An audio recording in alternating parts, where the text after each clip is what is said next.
Buenos dias, buenos tardes, buenas noches, mga amigos, mga amigas, mga kumpanyeros, mga kumpanyeras. Kamusta na po kayong lahat? Ako po ang inyong lingkod, Attorney Rene Bueno.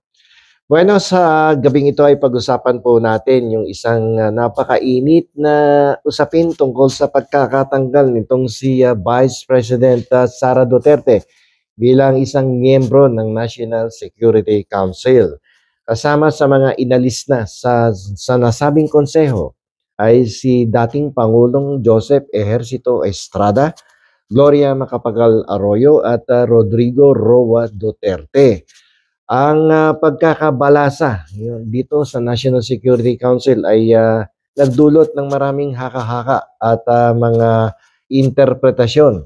Bagamat ang sinabing opisyal na dahilan ay nais ng ating pamahalaan na mas pagandahin at palakasin ang pagpapagana dito sa National Security Council. Pero kung titingnan mo ang iba't ibang anggulo, ay mapapansin natin na merong mas malalim na dahilan ng ating Pangulong Ferdinand Marcos Jr.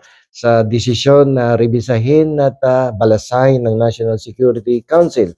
May mas malalim na implikasyon na idudulot ang nasabing pagbalasa sa National Security Council, lalong-lalo na doon sa konteksto ng ating relasyon at pakikipag-ugnayan sa mga makapangyarihang bansa katulad ng Estados Unidos at sa ating mga kapitbahay na bansa katulad ng Taiwan at yung iba pang mga bansa na may claim din dito sa parte ng ating West Philippine Sea.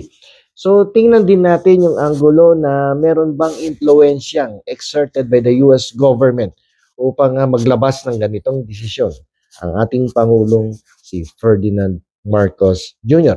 Pero bago yan ay pag-usapan muna natin yung other potential reasons why the President issued an executive order overhauling the National Security Council. Ang sa aking personal na dahilan kung bakit naglabas ng desisyon ng ating Presidente ay upang kanyang subukan, sinusubukan ng ating Pangulo ang pagdagdag ng kanyang kapangyarihan o pagpapalakas ng kanyang kapangyarihan at kontrol sa ating pamahalaan. Alam naman natin na 3 taon mula ngayon ay magkakaroon na ng another presidential election. At siguradong ating Pangulo ay maglalagay ng sarili niyang kandidato upang humalili sa kanya bilang head of the state. At hindi din natin maikakaila na ang ating Vice President ay nag-aambisyon din maging Pangulo. At dahil dito ay kailangan gawin ng ating Presidente ang lahat ng paraan upang mas palakasin niya ang kanyang kapangyarihan, mas palakasin niya ang kanyang kontrol sa pamahalaan upang mabawasan ang impluensya ng potensyal na kalaban sa katauhan ni Vice President Sara Duterte upang limitahan ang pagkilos ang potensyal na pangangampanya ng maaga ng nasabing Vice President Sara Duterte. Yan ay hindi natin maaalis kasi ito ay isang politika, no? At kinakailangan ng ating presidente na bawasan ng potensyal na oposisyon sa kanyang administrasyon. The second potential reasons why the president overhauled the National Security Council is that maraming pagbabago sa tanawin pampolitika sa ating bansa.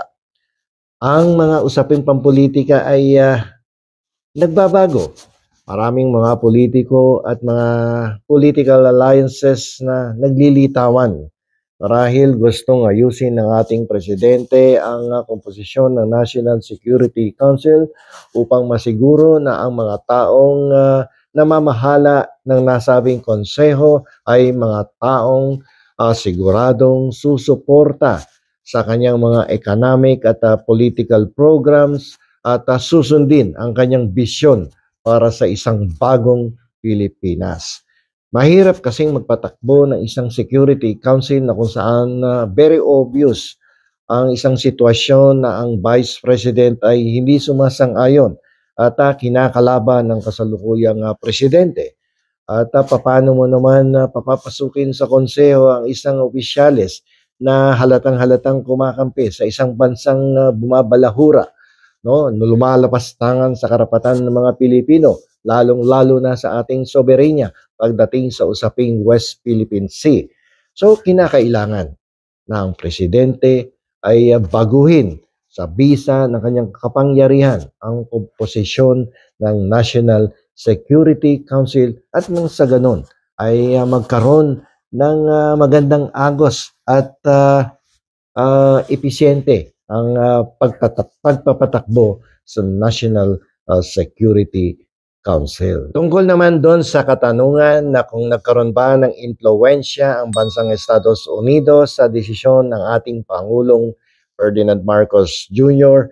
na palitan ng komposisyon ng National Security Council ay isa pong katanungan na komplikado at walang direktang kasagutan. Bagamat mapapansin po natin sa mga kilos at desisyon ng ating Pangulo na gusto niya, ninanais niya na mas ayusin, mas pagandahin at mas palakasin ang ating kooperasyon at pakikipag-ugnayan sa ating mga kapitbahay dito sa Asian region at pati na rin sa ating relasyon sa Estados Unidos. Ito ay isang indikasyon na gusto nating ipakita na tayo ay kaisa nila, no?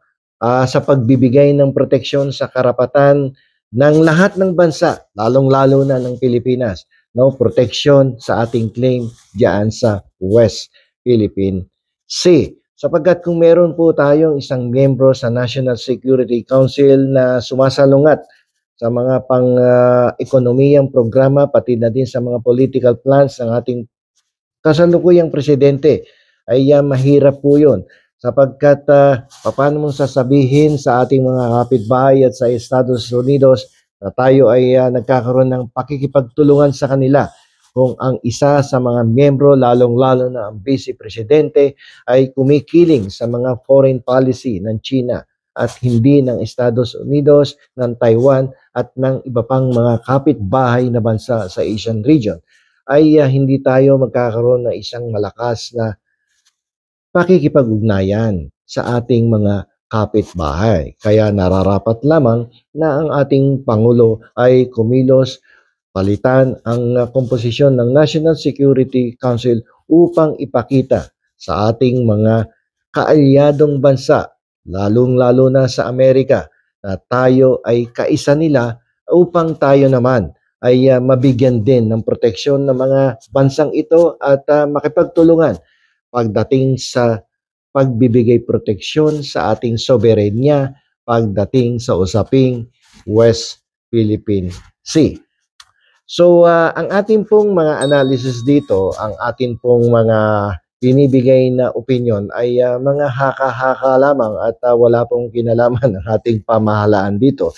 Ito po ay sarili nating political analysis tungkol sa pagkakatanggal ng mga opisyales, dating mga pangulo at ng kasalukuyang Vice Presidente na si Sara Duterte sa National Security Council. Bagamat palagay ko ay medyo tumutugma ang ating analysis sa naging desisyon ng ating Pangulo at ng ating pamahalaan. Ito po ay sarili nating opinion, sarili nating haka-haka at analysis at walang kinalaman ang ating pamahalaan. So hanggang dito na lamang po. Ito po ang inyong lingkod, Attorney Rene Bueno, at huwag po ninyong kalilimutan na mag-like, mag-share at mag-subscribe dito sa aking YouTube channel na Attorney Rene Bueno. Magandang gabi po sa inyong lahat.